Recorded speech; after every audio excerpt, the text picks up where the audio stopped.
ye ou de maman. Ah, il faut am tani.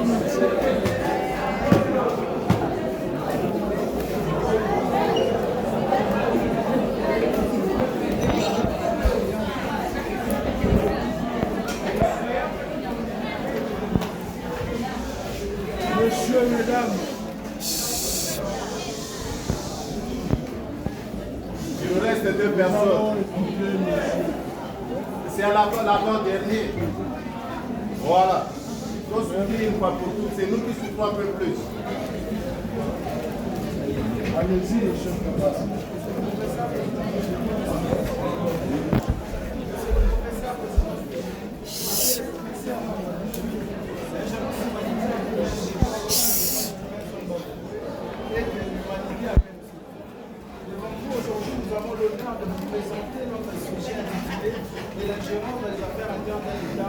Intervention humanitaire et droits humains. L'Organisation unie dans son article 2 paragraphe 7 pose un principe. Ce principe, c'est le principe de non-ingérence dans les affaires intérieures des États. Tout simplement, ce principe veut qu'aucun État, même l'Organisation des Nations Unies, ne puisse ingérer dans les affaires qui relèvent essentiellement de la compétence interne. Pourquoi? Parce que la souveraineté d'un État est loin d'être un concept vague. C'est un cadre juridique qui définit son organisation. La souveraineté d'un État signifie que l'État est libre d'organiser son plein pouvoir sans recevoir d'ordre supérieur. Cette souveraineté qui est à la base de la paix entre États devient alors au cœur du malheur de plus d'une personne. En 1967, le conflit du Biafra au Nigeria a provoqué une famine dévastatrice, causant ainsi la mort de plusieurs personnes. Mais ce conflit fut ignoré par la communauté internationale sous prétexte de la non-ingérence dans les affaires internes d'un État. Heureusement, après la fin de ce conflit en 1970, fut émergée la notion de l'intervention humanitaire. L'intervention humanitaire n'est pas explicitement mentionnée dans la Charte des Nations Unies, mais elle constitue une exception à ces principes. Cette exception s'appuie sur la protection des droits humains et l'interdiction de l'usage à la force. Et aussi, cette exception s'appuie sur le droit international humanitaire. Cher professeur, partons dans ce sens, chaque État a la responsabilité de protéger sa population.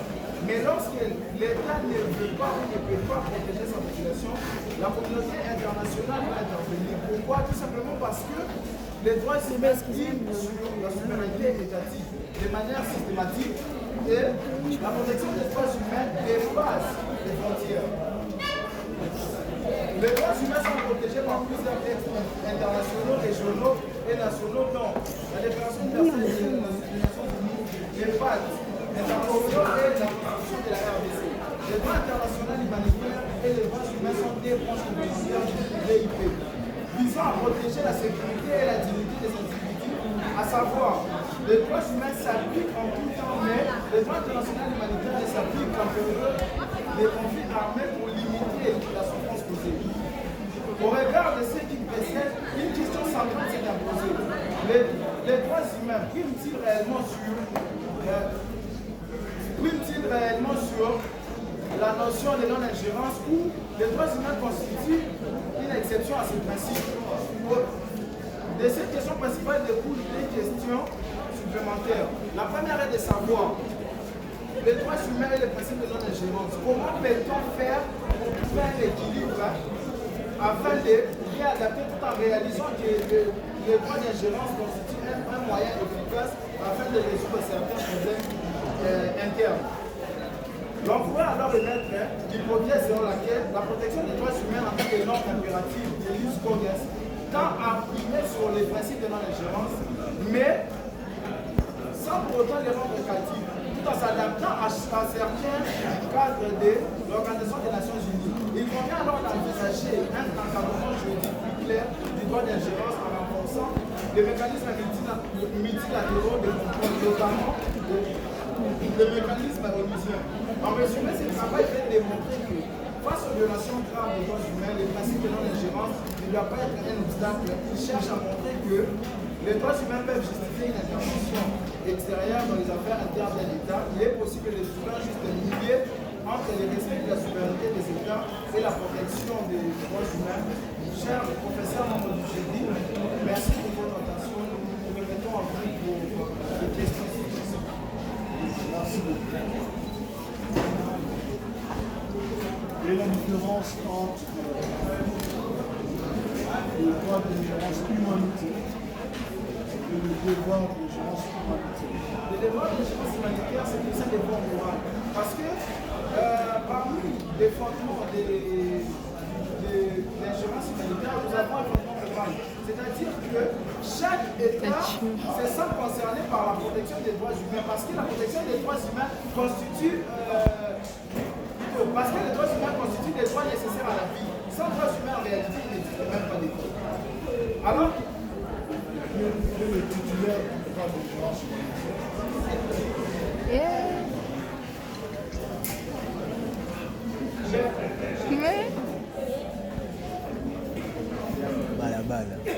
Les titulaires du droit d'ingérence humanitaire. Qui peut exercer ce droit? ok, la communauté internationale ou tout État pour protéger la population lorsque l'État est dans l'incapacité ou a les membres de volonté de protéger ces États-là. Et la différence entre le droit de gérance et la responsabilité de protéger? La responsabilité de protéger, c'est la responsabilité de chaque État. Chaque État a la responsabilité. Non, monsieur. La responsabilité de protéger, c'est une version douce de l'ingérence humanitaire. L'ingérence humanitaire choque les États souverains. C'est la raison pour laquelle Kofi Annan a introduit cette responsabilité de protéger qui est en fait une version de l'ingérence humanitaire. Ça va? Et le chaos. Alors, je vais vous me citer deux doctrinaires de l'ingérence humanitaire. Un professeur et un politique. Donc vous avez eu à recourir à la doctrine pour rédiger votre travail. Vous avez commencé par la guerre du Biafra. C'est là que part la notion de l'ingérence humanitaire. Un politique qui a fait de grandes interventions dans cette guerre du Biafra, qui s'est dissocié de la Croix-Rouge pour aider les sans frontières, qui s'est allié à un professeur pour théoriser sur l'ingérence humanitaire. C'est lui qui a créé, le professeur a donné même les indices. C'est lui qui a créé le fondateur des Médecins Sans Frontières, un Français. C'est qui? C'est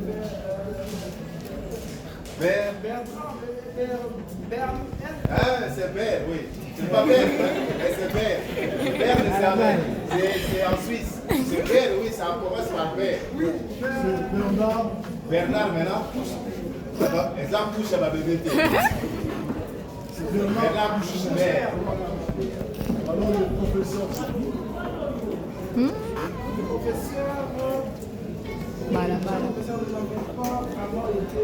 Comment appelle-t-on un homme paresseux qui va habiter chez une femme pleine d'argent? Mario. Comment appelle-t-on Mario. en langage économique? Mario. C'est En Mario. français maintenant. Mario Betati. Bétatique, voilà. Donc celui qui a dit aussi que Nalinga a tout à fait Mario. Donc ça correspond même avec le nom de l'auteur.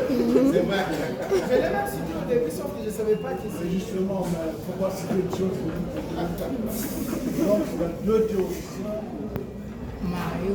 Bernard Kouchner et Mario Mario Betati, Betati. qui ont pensé ce droit d'ingérence humanitaire. Quand ça a été tellement critiqué parce que c'est contraire à l'article 2 de la Charte des Nations Unies, voilà une chose de responsabilité de protéger. Franchement, je commencerai par le présenter, mais avec émotion aussi, parce qu'il n'avait pas voulu défendre, simplement parce qu'il était dans un état psychologique qui ne pouvait pas lui permettre parce qu'il venait de perdre son grand-père. Ma grand-mère. La grand-mère.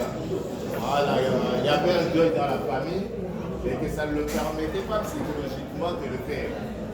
Je l'ai en effet incité pour dire que le seul hommage qu'il pourrait rendre à sa belle-mère, c'était de venir défendre. Et pour la grand-mère, là où elle pourra davantage venir se travailler. Je le paye sur toi. Et elle est en train de veiller sur ce que tu as fait.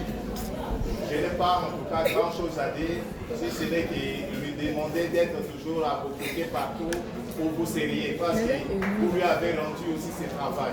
C'est tout ce que je peux vous dire et vous pouvez rejoindre aussi votre femme.